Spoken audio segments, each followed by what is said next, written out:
Hi everyone, welcome to VSK Rajana channel. ఈరోజు నేను తాటిపండుతో recipes చూపిస్తానండి. సో తాటిపండుని తీసుకున్నాను, ఇట్లా సపరేట్ చేసుకున్నానండి గుజ్జుని.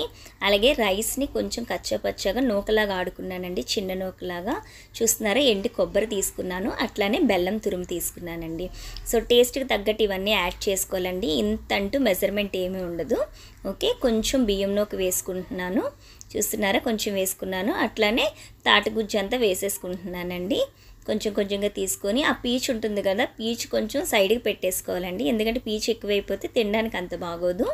సో ఇట్లా తాటిగుజ్జు అంతా వేసుకున్నాక కొబ్బరి తురుము అట్లానే బెల్లం కూడా తీసుకున్నాం కదా, అది కూడా మొత్తం వేసేసుకోవడమేనండి.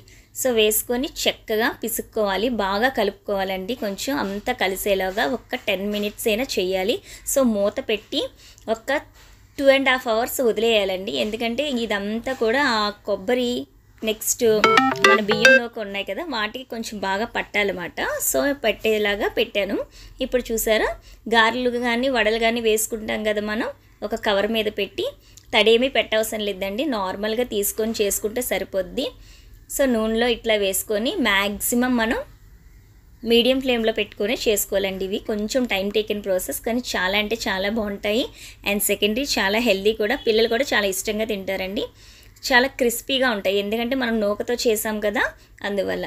చూసారా, వడల్లా చేశాను. సేమ్ దాన్నే చిన్న చిన్నగా మళ్ళీ గారెల్లాగా కూడా వేసుకోవచ్చండి.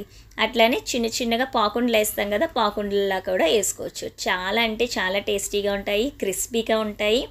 నెక్స్ట్ మన తాటి ఫ్లేవర్ ఉంటుంది కదా, అది తగులుతూ ఉంటుంది కొబ్బరి కూరతో. చాలా అంటే చాలా టేస్టీగా ఉంటాయండి.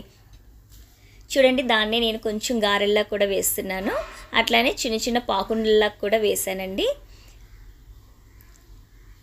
సో మీరు కూడా ట్రై చేయండి, డెఫినెట్గా హెల్దీ స్నాక్ ఇది మాత్రం చాలా బాగుంటుంది. ఓల్డ్ డేస్ మన అమ్మమ్మల టైంలో ఎక్కువ చేసేవారు. ఓకే, ట్రై చేసి ఎలా వచ్చిందో నాకు కమెంట్స్ రూపంలో తెలియచేయండి.